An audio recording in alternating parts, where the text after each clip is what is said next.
pengaruh terhadap keputusan pusat gitu. Jadi kalau orang Papua punya istilah itu, Jakarta ini seperti ular itu dilepas kepalanya tapi ekornya dipegang, jadi nggak bisa kemana-mana itu. Jadi dalam tanda kutip Otsus dibikin bagus, tetapi dalam pelaksanaannya semuanya Jakarta yang kontrol. Terus kita hari ini, saya lihat kenapa masalah Papua ini nggak pernah selesai sampai hari ini, karena kalau saya pakai bahasa sebagai seniman, kita ini saling baku tipu. Jujur saja, dari hati saya yang paling dalam saya ngomong, saya ini cinta NKRI, saya ini cinta Republik ini. Saya pengen kita tuh jujur, mengelola Papua dengan hati yang bersih dan jujur. Kalau menurut saya, hari ini kita harus jujur, saya secara pribadi, saya ini pendukung berat Pak Presiden Jokowi. Tapi, yang saya lihat ini, ada lingkaran di samping beliau ini yang ditugaskan untuk ke bawah ini yang tidak serius mengurus Papua. Mohon maaf, saya harus pakai bahasa begini karena kalau mereka serius, harusnya ada titik terang, pembangunan apa segala macam, tetapi sebenarnya ada dompleng kepentingan lain di belakang sini. Misalnya kita lihat sekarang seperti masalah penguasaan hutan.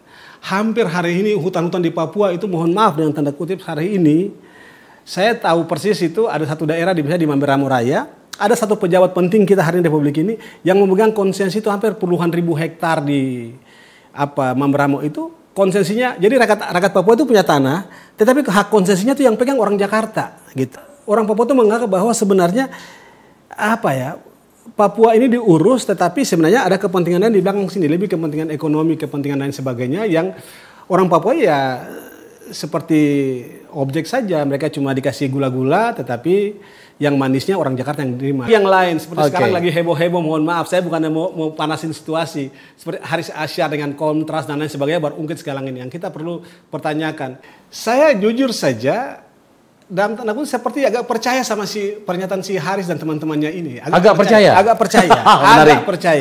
Saya percaya dengan datanya. Artinya kalau memang mereka ini, tolong mereka bantah dengan data. Mereka sampaikan, saya tidak terlibat apa segala macam. Karena saya percaya lembaga seperti Kontras, lembaga seperti Walhi, mereka itu pasti sumber kredibel dan mereka pasti melakukan penelitian ke bawah dan mereka pasti dapat data yang itu ya.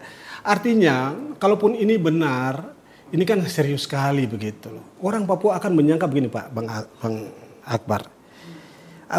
Berarti kamu selama ini kasih kita Otsus ini, kamu kirim tentara ke Papua ini, ternyata tujuannya untuk ini ya, usir kita keluar supaya kamu kuasain kita punya tanah untuk bikin tambang. Nah, tolong klarifikasi kalau memang nggak benar, klarifikasi secara terbuka, bahkan data-data.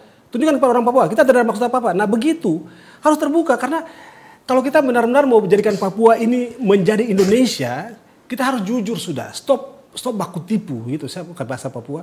Harus secara jujur datang dengan hati yang bersih untuk bangun Papua. Karena pertama kalau membangun Papua itu harus orang punya hati.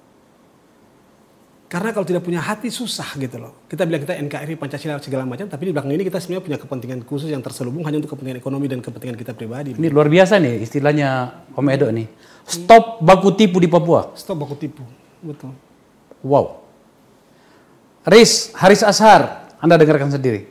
Tadi kan saya ini cinta NKRI loh. Saya jangan bilang saya bicara ini karena saya ini ya. Tadi pagi kita komunikasi, nah ini berarti kan memang harus kita bicarakan lagi soal Anda itu. Om Edo, hanya Anda sendiri yang agak percaya datanya Haris Azhar dan kawan-kawan atau juga yang lainnya? Saya yakin tanya orang Papua semua mereka pasti percaya itu. Coba bikin survei tanya mereka. Gitu. Saya jujur lah. Yeah. Artinya saya harus jujur akui gitu loh. Kita tidak boleh kita punya presiden yang sangat baik ini. Artinya jangan sampai apa yang sudah beliau lakukan dengan susah payah membangun Papua, memperhatikan masyarakat Papua dengan segitu luar biasa pengorbanan beliau ini menjadi bias gitu, jadi hilang hanya gara-gara kelakuan. Mohon maaf, ini kan belum tentu benar, tapi tolong kalau begitu mereka tolong klarifikasi supaya membuat ini semua clear lah. Karena ya kita hari ini belum tahu nih apakah Aris dan teman-temannya ini datanya benar ya, mereka akan. Tapi bantah dengan data kalau bantah dengan data. Oke. Sampaikan secara terbuka, masyarakat biar tahu gitu loh. Nih nama-nama yang disebut ini nih muncul ke publik dong, sampaikan. Jangan cuma diam-diam di belakang layar terus gitu.